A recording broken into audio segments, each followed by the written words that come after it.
जय हिंद दोस्तों, मैं दिनेश माथनकर बहुत बहुत स्वागत करता हूं आपका दिनेश सर हिंदी वाले यूट्यूब चैनल पर। आज हम लोगों का हिंदी टेस्ट 13 कंप्लीट होने वाला है और आप लोग वीडियो को लाइक और शेयर ज़रूर कीजिएगा। पूरा वीडियो पहले देख लीजिए, उसके बाद चलिए प्रश्नों को सॉल्व करते हैं। प्रश्न नंबर 151 क्या कहता है, निम्न में से भाषा विकास को प्रभावित करने वाले कारक कौन से हैं या कौन सा है। एमपीटेट वर्ग 3 2024 का यह प्रश्न है। केवल परिपक्वता, केवल प्रेरणा, केवल स्वास्थ्य, परिपक्वता, प्रेरणा और स्वास्थ्य। तो इसका सही उत्तर जो है परिपक्वता, प्रेरणा और स्वास्थ्य, ये इसका आंसर है। डी नंबर इसका आंसर है। इसकी थोड़ी सी व्याख्या देख लीजिए, व्याख्या करने का प्रयास किया है। आनुवांशिक कारक हो सकता है, पर्यावरणीय कारक हो सकता है, संज्ञानात्मक कारक हो सकता है, व्यक्तिगत कारक हो सकता है, सामाजिक आर्थिक भी कारक हो सकते हैं बच्चे के विकास को प्रभावित करने वाले। थोड़ा सा और जानकारी को डिटेल करते हैं। आनुवांशिक कारक या हेरिडिटी जो रीज़न होते हैं या कारण होते हैं, कुछ बच्चों में भाषा विकास में जन्मजात क्षमता या प्रवृत्तियाँ होती है जो उनके पारिवारिक इतिहास से प्राप्त होती हैं।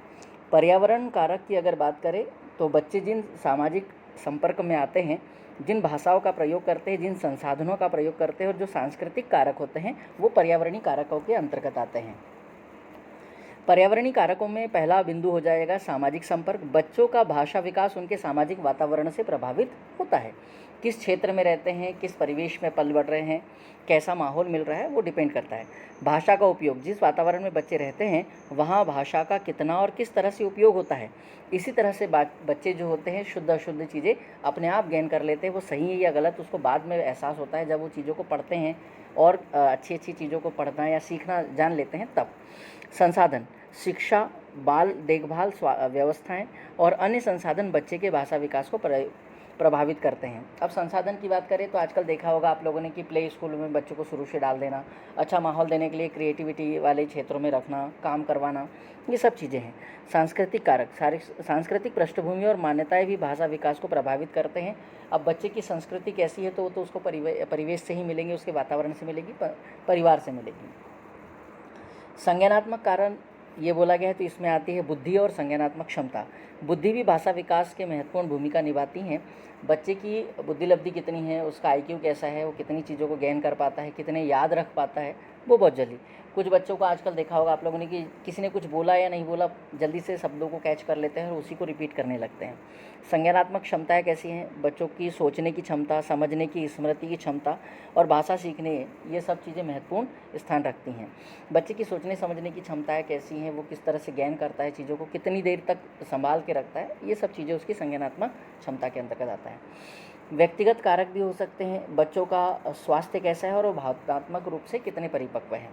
स्वास्थ्य का मतलब ये था है कि कुछ स्वास्थ्य समस्याएं जैसे कि स्वालीनता से बच्चों का भाषा विकास प्रभावित हो सकता है, ऑटिज्म जिसको कहते हैं। कुछ बच्चे जो है स्वास्थ्य मतलब कुछ गंभीर बीमारियों से ग्रस्त होते हैं, कुछ को बोलने में दिक्कत होती है, कुछ को चलने में होती है। तो कई बार क्या होता है कि उनका भाषा विकास थोड़ा सा अवरुद्ध हो जाता है, क्योंकि वो बाकी लोगों से मेलजोल थोड़ा कम हो जाता है उनका, या अगर मेलजोल है भी तो वो थोड़ा झिझकते जाते हैं, थोड़ा सा सहम से जाते हैं। इसलिए भावनात्मक रूप से भी थोड़ा सा कमज़ोर होते हैं। बच्चों की भावनात्मक स्थिति भी भाषा सीखने को प्रभावित करती हैं। सामाजिक आर्थिक कारक, तो सामाजिक आर्थिक स्थिति, कम आय वाले परिवारों के बच्चे उच्च आय वाले परिवारों के बच्चों की तुलना में कम शब्दों का प्रयोग करते हैं, जो उनके भाषा विकास को प्रभावित करता है।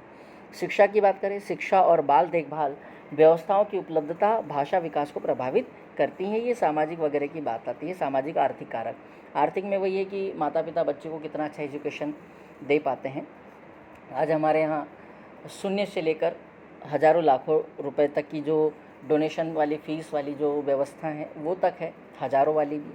तो जहाँ जैसा बच्चा सीखने के लिए, तो इसका मतलब ये नहीं कि बच्चे को वहाँ कम नॉलेज या कम ज्ञान मिल रहा होगा। जिसकी जैसी आर्थिक स्थिति है वो वैसे अपने बच्चे को शिक्षा प्रदान करने का प्रयास करते हैं। प्रश्न नंबर 152 कहता है कि इस विधि निर्देशन में छात्र अध्यापन या अध्ययन करते हैं तथा अध्यापक को निरीक्षण एवं निर्देशन करने के अवसर प्रदान करती है। पर्यवेक्षक अध्ययन की यह परिभाषा निम्न में से किसने दी है। तो यह परिभाषा जो दी है क्लार्क और स्टार ने दी है। किसने दी है बेटा ये परिभाषा? क्लार्क और स्टार ने दी है। इसका सही आंसर हो जाएगा बी। 152 का बी आंसर आप लोग लगा सकते हैं। आइए थोड़ा सा ध्यान देते हैं। पर्यवेक्षित अध्ययन विधि का जन्मदाता अमेरिका के महान शिक्षाविद डेजी जॉन मार्विल कहलाते हैं। पर्यवेक्षक अध्ययन प्रविधि एक ऐसी अध्ययन विधि है जिसमें छात्र किसी अध्यापक की देखरेख में व्यक्तिगत रूप से अथवा समूह में रहकर कार्य या अध्ययन करते हैं। इस दौरान वे नियमित रूप से अध्यापक से निर्देशित या निर्देशन प्राप्त करते हैं एवं उन्हें अपनी प्रगति के अवसर कराते रहते हैं। यह क्वेश्चन, इस परिभाषा को क्वेश्चन में पूछते हुए पूछा गया था कि किस विधि में होता है। तो यह क्वेश्चन RPSC का जो सेकेंड ग्रेड मैथमेटिक्स का क्वेश्चन था 2019, उसमें इस क्वेश्चन को पूछा गया। ये जो परिभाषा लिखी गई है, इस परिभाषा को आधार बनाकर क्वेश्चन पूछा गया था कि ये किस प्रविधि के अंतर्गत होता है। अगला प्रश्न देखिए, प्रश्न नंबर 153 क्या कहता है। प्रश्न नंबर 153 कहता है, निम्न में से सूक्ष्म शिक्षण तकनीकी के अंतर्गत पुनर्नियोजन का समय कितना होता है। तो ये होता है बेटा 5 से 10 मिनट का होता है। अब NCERT के अनुसार अलग है, बाकी लोगों के अनुसार अलग है। तो यहाँ पर सही आंसर जो है वो हम लोग B चयनित करते हैं। इसका पूरा एक सर्किल के द्वारा इसको समझा जाता है। अगला प्रश्न है 154 नंबर का, निम्नलिखित में से कौन सी विधि रचना शिक्षण की विधि नहीं है। रचना शिक्षण को अंडरलाइन करिए, इस शिक्षण को आपको पढ़ना चाहिए। चित्र रचना विधि ये तो होती है, शब्द प्रधान विधि ये भी होती है, खेल विधि भी होती है, सूत्र विधि इसमें नहीं होती। तो सही आंसर क्या लगाएंगे, C। आइए थोड़ा सा इसकी व्याख्या करते हैं। क्वेश्चन यहाँ से आएगा कि रचना शिक्षण विधि के अंतर्गत कौन कौन सी शामिल है, कौन सी नहीं है। तो प्रवचन विधि भी होती है, निर्देशन विधि भी होती है, प्रश्नोत्तर भी होती है, चित्र रचना भी होती है, शब्द प्रधान विधि भी होती है और खेल विधि भी होती है। इन सब विधियों को इसके अंतर्गत रखा जाता है।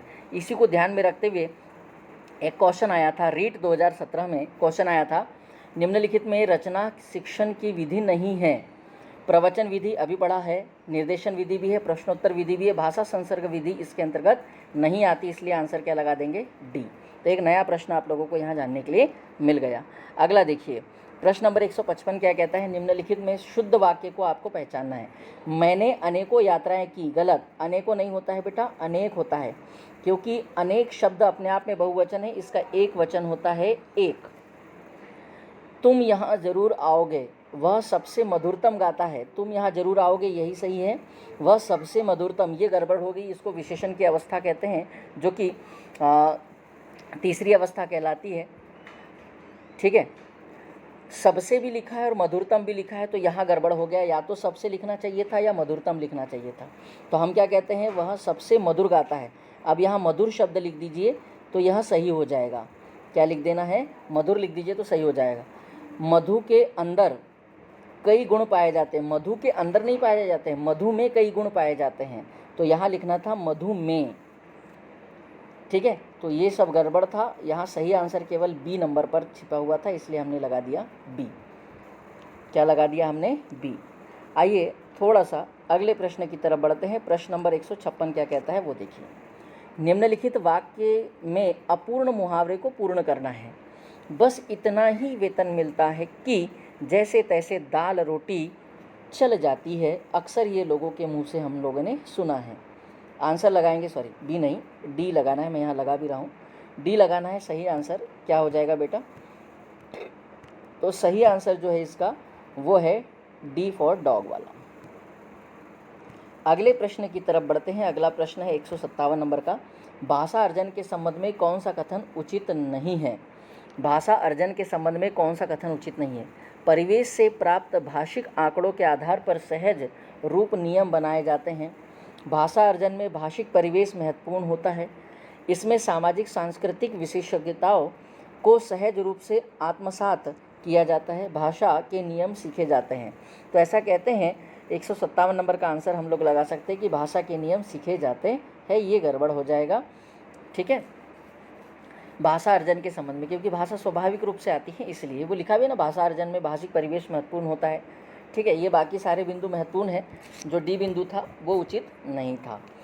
अगले प्रश्न की तरफ बढ़ता हूँ। 158 नंबर का प्रश्न है, पढ़िएगा। क्या है प्रश्न कि पिछड़े बालकों के शिक्षण को प्रभावी बनाने के लिए उपचारात्मक उपाय क्या होगा। ऐसे बालक को सोचने का पर्याप्त अवसर देना चाहिए, बिल्कुल सही बात है। ऐसे बालकों को कक्षा में आगे बढ़ाना चाहिए। ऐसे बालकों को हतोत्साहित न करें जबकि प्रोत्साहित करें। तो उपरोक्त सभी आंसर लगा दीजिए, बिल्कुल सही हो जाएगा डी आंसर। अगले प्रश्न की तरफ चलते हैं। प्रश्न नंबर 159। एक भाषा शिक्षक के लिए सर्वाधिक महत्वपूर्ण क्या है? भाषा का आकलन, भाषा की पाठ्यपुस्तक, भाषा की त्रुटि के प्रति कठोर रवैया अपनाना और बच्चों को भाषा प्रयोग करने के अवसर उपलब्ध कराना। तो इसका सही आंसर है बच्चों के लिए एक सही माहौल भी उपलब्ध कराना और एक अवसर भी देना। ये है सही आंसर डी। अगला प्रश्न है और आज का अंतिम प्रश्न है। स्कंद शब्द का तत्सम शब्द बताना है कि तद्भव। ये तत्सम जो है, स्कंद जो है वो तत्सम है, मैंने टीटी लिखा है मतलब तत्सम, और टीबी लिखूंगा मतलब तद्भव। स्कंद का तत्सम शब्द निम्नलिखित में से कौन सा है? यूपी लोअर सब इंजीनियर का पेपर है, मेंस है 2024 का ये। स्तंभ, अभियंतर, कंधा, चौपाया।